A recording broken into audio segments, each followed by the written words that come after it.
King, Never Again. So Doran has a film all about Anduin. We're going to check it out for what's coming in his future. Other than blasting our raid off into oblivion. You no doubt already heard by this point, Anduin seems to be stepping down from the throne of the Alliance. Now, this is already old news. However, the brand new info is that this is more than likely going to be permanent, and he might be completely abdicating the throne of the Alliance, as in giving it up. The info itself comes from various interviews post-Dragonflight announcement, as well as some new changes for the Alliance itself, as the Fryn bloodline will no longer be in charge, and it looks like either Tyrellian is going to be ruling for good, or there might be an election for Tyrellian's gonna be a warmongering son of a bitch to deal with.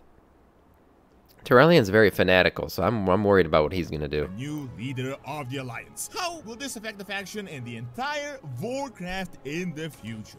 If you're looking to buy games and get the best price on the market, then Instant Gaming is for you. You can get all the Warcraft products, game time and expansions, but pretty much all your favorite games are there for Steam, Origin, Battle.net, Instant Gaming. Everything else you can think of. With Instant Gaming, delivery is instant 24/7. Now, if you use my link in the description and my code DORON, you can support the channel, but most importantly, you can get an additional discount. So check out Instant Gaming.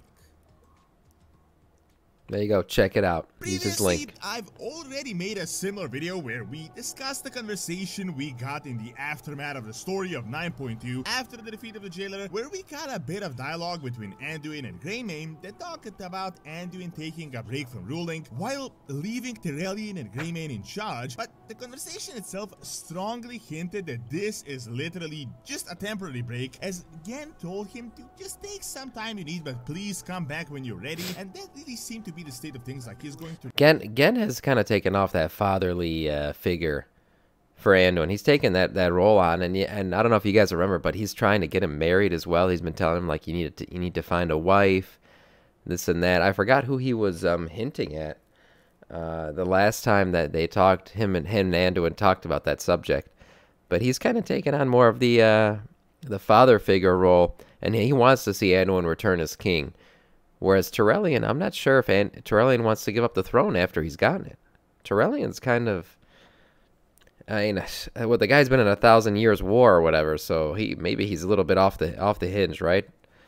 He's a little bit he's lost it a bit, and he's become pretty fanatical towards the light, even though his girlfriend's become very void enhanced. So I don't know how he feels about that. He's marrying Rathian. Doesn't matter. Yeah, a lot of Rathian rumors go up and miss. You guys remember that? Any moment now. If you remember, at the beginning of Shadowlands, Anduin was abducted by Zoal as he was taken into the afterlife to be used as an agent, and in turn, Tyrellian became the new ruler of the Alliance. Now, this is incredibly important to note that this really is actually a really big deal, as the House of Ryn have ruled the Kingdom of Stormwind for a really long time. Kingdom of Stormwind, while not the Alliance itself, is essentially the center of the Alliance and the main part of the newly formed faction. True. Similar to how the Orcs and the city of Orgrimmar are the founders of the Horde. Now, I know what you may be thinking, but didn't Bolvar rule in the absence of Varian? So the Ryn family was not in charge when Varian was abducted, and yes, you are right, but Bolvar wasn't really a ruler. Anduin was the ruler at the time. He was just a kid. I mean, you saw him standing there, so he just did things in his stead. Now, if Varian never returned, Bolvar would rule for some time until Anduin grew of age, and then he would take over the throne, and really, it would be a temporary don't forget, it wasn't just Bolvar who was ruling next to Anduin, it was Onyxia. You guys remember that? Onyxia in the throne room. So when you played original vanilla WoW, you used to walk into the throne room of Stormwind, and it was Anduin in the center, and then Bolvar to his right, and Onyxia to his left. Unbeknownst to everybody, nobody knew that was Onyxia at the time, but those were the people in the throne room.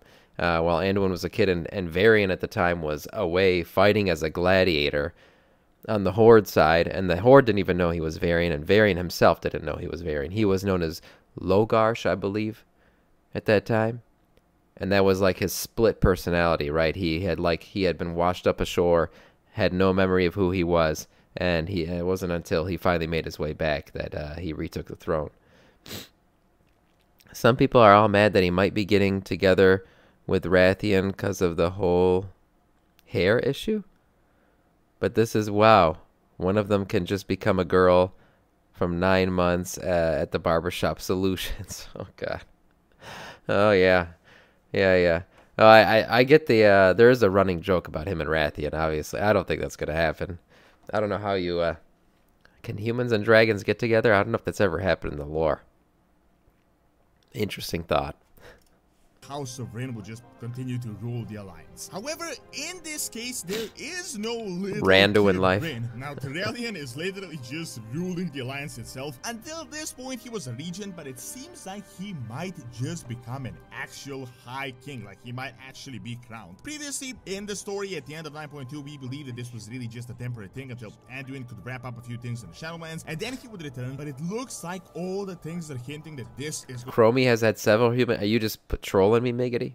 I don't know if that's true. Permanent, and it might in fact be the Malagos was a major one in TBC. Ruling over Stormwind and the Alliance, which is a really big deal for the kingdom. Like it was normal pre-Cata to have relationships with dragons. Okay. Now, this is maybe not just Matthew's got a shot. The info itself comes from an interview as Dragonflight was announced, as Blizzard was asked whether Anduin is going to play a big role or not in the new expansion, and Eon actually gave us some really interesting hits. Now, I'm not going to quote the entire thing, but I'm going to paraphrase it in the simplest of terms. So, he pretty much said, yeah, we're going to see him sooner than Dragonflight, and that is in 9.2.5. He went through a lot, he was changed by this experience forever, and he will never be able to just go back to who he was in the past. Yeah, I mean, Anduin's surely been changed by the process here, right? He's definitely been changed by the fact that he was controlled by the Lich King, and he talked about it when he was under control, telling Sylvanas that every time he takes control, he feels like he loses himself a little bit more. So he's definitely going to be changed by the process. You know what? I personally thought that they should have kept the gray hair on him. That when he came back, he should have still been grayed out. I think that would have been cool. But he went back to blonde boy. So it is what it is. But Mickey says canonically that Chromie has had a thing for gnome dudes. Nah, man, this is OG WoW lore. New school didn't dig it. Yeah, okay. So OG WoW lore had people could have sex with dragons, but not anymore, I guess. Yeah, but Rathian was changed by process as well. So at the very least, the two of them have had a lot to talk about. Yes. They had a lot to talk about and miss, that's for sure. This is a journey and something he has to deal with. Now, we don't want to spoil things for the future, but our current assumption... Why did this video get choppy? Let me refresh. As you no doubt already heard by this point, Anduin seems to be stepping down from the throne of the Alliance. And the Alliance, which is a really big deal for the kingdom. Now, this is not just my speculation. The info itself comes from an interview. Just continue to rule the alliance. However, in this case, there is no little kid Rin. Now, Terrellian is literally just ruling the alliance itself. Until this point, he was a regent, but it looks like all the things are hinting that this is going to be permanent, and it might in fact be the end of the House of Rin ruling over Stormwind and the Alliance, which is a really big deal for Hey dude, naughty thoughts. Alright. The info itself comes from an interview as great name. Was announced as Blizzard was asked whether Anduin is going to play a big role or not. Why the fuck is this video so choppy? This video is chopping out like crazy. In the new expansion, and Eon actually gave us some really interesting hits. Now, I'm not going to quote the entire thing, but I'm going to paraphrase it in the simplest of terms. So, he pretty much said, yeah, we're going to see him sooner than Dragonflight, and that is in 9.2.5. He went through a lot, he was changed by this experience forever, and he will never be able to just go back to who he was in the past. This is a journey and something he has to deal with. Now, we don't want to spoil things for the future, but our current assumption is that Anduin will step down completely as a king of the Alliance and Stormwind. That is pretty much what he said, and this is purposely vague because they didn't really want to confirm it definitely, but other bits of info are also confirming that this is indeed going to be more than likely permanent. As you might remember, if you watched the previous video, we got hints at what he will be doing from the recently released Sylvanas novel. The biggest hint is that he will be helping out Sylvanas fulfill her tasks for some reason. Although some people he's going to help Sylvanas with her shit. Yeah, no problem, Carnage. Welcome to the stream. He's gonna help Sylvanas with her fucking punishment? That makes no sense. Why would he do that? Anduin's being a bitch if that's the case. he isn't really doing it for her, but possibly to free his father or other souls that might Oh, still okay, be okay, caught man. up I shouldn't have paused the video so quickly. Okay, if he's doing it to free his father, okay, within that the makes mall. sense. Or it might be a good way for him to just come to terms with what he has been through with the entire jailer thing. Now, another interesting interview that Blizzard did gave us some new hints, and now we can actually combine this with a new quest we have just data mined in 9.2.5 about a Eyes week of ago. the Wolf. If you want more details, watch my previous video as I covered all the stuff there is, but essentially there is a quest where we learn that the Forsaken are starting to gather interestful grades together with Kelly Manatil, strongly hinting that either a war is happening or some type of a diplomatic solution that we'll soon learn about, but something is definitely brewing, something is going on. Now, in the interview itself, they said that with 9.2.5, we will see that a lot of things will be happening back on Azeroth, and we will learn of some new events that transpired. There will be pre-patch events where we will find out what is going on with both Stormwind and Orgrimmar and their leadership, who is going to continue to rule, and most importantly, how the Alliance has been faring with Aurelian's leadership. Sylvanas' punishment was to save souls after all. Why punish the souls by making it take longer? Yeah, that's... You make a point. I really hope we do a lot more with Varian. He's a shell of his comic book character. Yeah, I love Varian as a character. I love Varian. I think Varian Rin's a great character, and I was very sad, actually, when he died. I went and visited his grave at Stormwind. You guys know I played Alliance for a very long time, so I was very sad about that. The entire Twin Wolves storyline is better than most of WoW has. Yes, the Logarsh and all that stuff, where he was... The Twin Wolves is amazing. And if anyone doesn't know the lore of Varian, check it out. You'd freaking love it. But it's great. Is this a fresh run? Or are you progressing Anduin again? Unfortunately, Addicted, we are progressing Anduin today.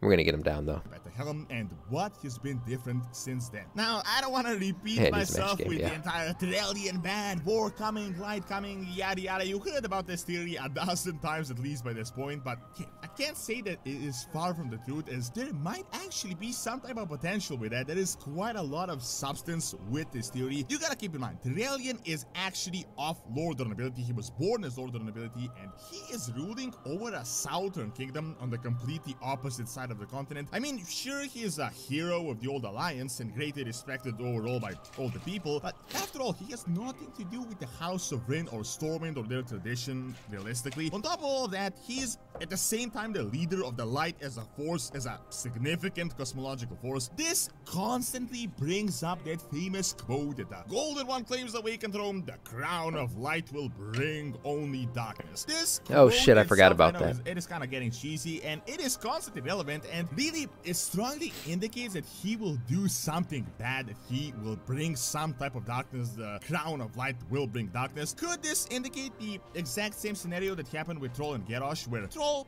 gave up the throne of Orgrimmar in good faith, and then he had to go through an entire civil war in order? Yeah, are they going to recycle that story narrative? I don't know. The Garrosh story was... I actually thought the Garrosh story was pretty good. Maybe that's an unpopular opinion, but I thought it was pretty good. I mean, the fact that he left Garrosh to lead the Horde, he wasn't ready for it. He led the best way he knew he could, and then Thrall comes back and is a bitch and cheats to win a Makura fight and loses his elemental powers. Deservedly so, because Thrall was a bitch in this entire scenario. But does the same thing happen with Anduin and Tyrellian? I don't know. I don't think they recycle that same narrative. Order to get it back and to just give it to someone else. I mean, Horde had 2 civil wars in less than a decade, big ones, and the Alliance not even one. It also seems like there might be some strong, very different currents within the faction itself. One that is following Anduin and is all about peace, cross-faction grouping, working together, and just finally bearing the weapons of war. While on the other side, there is Gen, that hasn't really come to terms with the situation and is looking to just rule over the entire continent and to get Vilnius back. Right, I've been saying this for a while now, that Gen still has a problem with the undead. And this whole friends with the Horde thing, I wonder if Gen's going to have a problem with it. Gen still hates Sylvanas, too. Good morning, Sugar Dust. Well, good morning, good morning. They could just make a normal, sensible, wipe out the orc story. We deserve some plain old conflict by now. Torellian has the attitude for it. Easy raid boss. Gen's gotta do something about his boy. Yeah, I mean, that's the thing that Gen hates. Why he hates the undead. Gen's boy was killed, right? And he blames the undead for his death. He blames I don't know where that storyline goes. There's not going to be a faction conflict, that's for sure. Blizzard's already said that, and we're raiding, side by side. We're going to have Horde and Alliance combined raids, and that's going to follow the lore because they said there's no more conflict. So I can't imagine another all-out war, even though if there was going to be an all-out war, Torellian would be the kind of guy who would start it because he's so fanatical, and war is all he knows. He was in 1,000 Years' War, right? So I'm not sure how they're going to do this, or maybe the Alliance and Horde team up against Torellian if he becomes too crazy. Unless they bring his son back and he's banging a Forsaken chick. Oh, God. Again, son banging a Forsaken. Yeah, that's possible, I guess. Maybe after Dragonflight, give us some backstabbing. Hey, you never know. I don't know if this political shit's going to play out in Dragonflight. I feel like they're going with a back to the basics for Dragonflight, so we'll see. Which, of course, but interesting banter. He's pretty much been mute since he became a king. We really don't know what he's doing, where he stands, what are his views. Since Blizzard confirmed that there won't be a BFA-type faction conflict happening, there might be an Alliance civil war where Anduin might have to come back from this exile. On top of all this, Dragonflight seems to be heavily based on Mists of Pandaria, and yeah, you know how Mists of Pandaria culminated in a Horde civil war, so that might be happening with the Alliance. However, all the things right now are hinting that Anduin will never again be a king, as in he doesn't really wish to continue to fulfill that role, not that he was pushed out by someone else. There is also still a strong hint that the Light versus Void thing will be happening, that big prophecy where he will be the leader of the Light. Maybe Anduin will transcend and become something along the lines of Troll, Khadgar, or Velen. Just how Troll stepped down from ruling over a faction to calm the elements after the Sundering. Anduin might do a similar thing, just not with the elements, but with the cosmological forces. He might become a leader, just in a different sense of the word, not a faction leader. So maybe instead of High King Anduin, we might be getting a Khadgar 2.0. Okay. Thank you for watching. Check out the Forsaken. Some people have said that Khadgar is actually very old, or like the magic or the fight with oh my God, with Medivh aged him a lot. So Khadgar might be going away, and then Anduin takes up his role. I could see that happening. That's possible.